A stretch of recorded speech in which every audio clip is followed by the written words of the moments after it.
গতকালের আমার একটা বক্তব্যে বসুন্ধরার মিডিয়া খুব ব্যারাজ হয়েছে। আমি ভয় পাই না, আমি বলবো, আমি আবার বলবো, আমি বলতেই থাকবো। আমার বলা আপনি থামাইতে পারবেন না। আমাকে শত্রু জ্ঞান করে লাভ নাই। আপনারা বাংলাদেশ পন্থী হন। আমিও যদি দুর্নীতি করি, আমিও যদি অন্যায় করি, আমার বিপক্ষে আপনি আপনার কলম চালান। আপনার দ্বিমত প্রকাশের স্বাধীনতার জন্য আমি আপনার পক্ষে থাকবো। আজকে দেখলাম বসুন্ধরার মিডিয়ার পক্ষে একজন সাংবাদিক বিবৃতি দিয়েছে, ঠিক এবং একই ধরনের বিবৃতি 3 আগস্ট হাসিনার পক্ষে বসুন্ধরার মালিক যেভাবে বিবৃতি দিয়েছিল। এই বিবৃতি আমাদের জানা, এই বিবৃতি আমাদের জানা গুমের পক্ষে, হত্যার পক্ষে, লুণ্ঠনের পক্ষে, পুত্তলির পক্ষে। আপনারা গত 15 বছর আপনারা এইভাবে বিবৃতি দিয়েছেন। এনসিপির প্রোগ্রামে আসলে নাকি কারা ভয় দেখায়?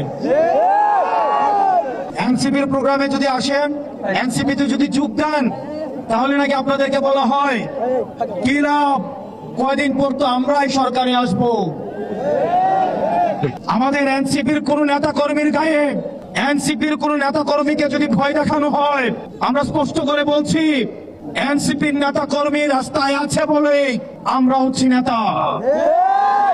সুতরাং আমার এনসিপির প্রান্তিক পর্যায় থেকে শুরু করে উপজেলা ইউনিট, জেলা ইউনিট এবং আমাদের সেন্ট্রালের প্রত্যেকটা নেতা কর্মীর জন্য আমরা প্রত্যেকেই জীবন দিতে প্রস্তুত। আপনারা নির্ভয়ে কাজ করুন। যদি কোনো ভয়ভীতি দেখানো হয় সেটা আমাদেরকে জানাবেন। শুধু ঢাকা থেকে আসতে ততক্ষণ সময়। প্রত্যেকটি রাজনৈতিক দলের এই সিরাজগঞ্জের মাটিতে ফ্যাসিবাদ বিরোধী রাজনৈতিক দলগুলো সহ অবস্থান নিশ্চিত করতে হবে। কোন রাজনৈতিক দলের সাথে বিবাদাসুলভ আচরণ করবেন না। আমরা শুনতে পাচ্ছি ডিসি অফিসগুলো, এসপি অফিসগুলো অনেক বিশেষ রাজনৈতিক দলের দলীয় কার্যালয়ে পরিণত হচ্ছে। ডিসিএসপিদের কল্যাণের জন্যই বলবো, আপনারা বাংলাদেশ পন্থী ডিসিএসপি হন, আপনারা জনগণ পন্থী ডিসিএসপি হন। এবং দিন শেষে ক্ষমতার উৎস হচ্ছে জনতা। কোন রাজনৈতিক দল যখন পতন শুরু হয় আপনাদেরকে বাঁচাতে আসবে না।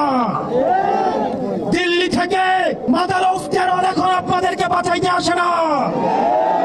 আমরা ডিবি হারুনের শাসন দেখেছি, আমরা বিপ্লবের শাসন দেখেছি, আমরা হাবিবের শাসন দেখেছি, আমরা বেনজিরের শাসন দেখেছি। আপনারা বেনজির হয়েন না, আপনারা বিপ্লব হয়েন না, আপনারা ডিবি হারুন হয়েন না। কারণ আবাবিল পাখির মতো একটা না একটা নাইট সার্জিস আবার রাস্তায় নেমে আসবে। প্রিয় সিরাজগঞ্জবাসী, সারা বাংলাদেশ 5 তারিখ স্বাধীন হয়েছে, কিন্তু সিরাজগঞ্জ স্বাধীন হয়েছে 4 তারিখ। এই সংস্কার কার্যক্রম অব্যাহত রাখার ক্ষেত্রে আপনাদের দায়ভার রয়েছে। দাড়ি টুপিওয়ালা ভাই, আমার দাদাদেরকে বলছি, আপনারা বিগত রাজনীতিবিদদের দেখেছেন প্রতিশ্রুতির ফুলছড়ি। আমাদের মা বোনদের বলছি, স্কুল পড়ুয়া শিক্ষার্থীদেরকে বলছি, আপনাদের ভবিষ্যৎ সামনে পড়ে রয়েছে। যোগ্যতা দেখে, সততা দেখে, বাংলাদেশের প্রতি সমর্থন দেখে আপনারা পরবর্তীতে আপনারা হচ্ছে নেতৃত্ব নির্বাচন করবেন।